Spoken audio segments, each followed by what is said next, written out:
Prosím vás, môžem sa vás spýtať niečo? A vy to všetko hádžete, ten triedený odpad, do tých čiernych sačkov? No. A prečo? No viete, Bratislavčania tu naivne triedia a separujú odpad. My to nemáme kam dať, my to dávame do spalovní. Čiže vy dávate všetko, čo sa tu vytriedí, papiere, plasty a komunálny odpad, všetko ide do spalovne, do čiernych sačkov, áno? Áno. A to vám niekto takto nakázal, alebo?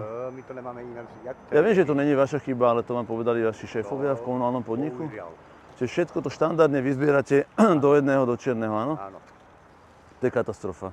Viete, ľudia tuto zbierajú odpadky, teda ľudia tuto triedia odpad a každý to poctivo separuje. My to nemáme jak triediť. A vedia to aj vaši šéfovia v komunálnom podniku?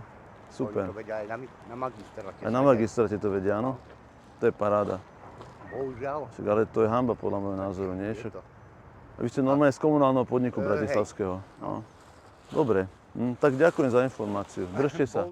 Priatelia, my Bratislavčania ako idioti separujeme zber na papier, plasty a komunálny odpad. Potom príde na pokyn magistrátu komunálny podnik, ktorý všetok tento odpad vysype do čiernych pytlov a odveze ich do spalovne do Ola. Kde je náš ekologický pán primátor? Je toto podľa vás v poriadku?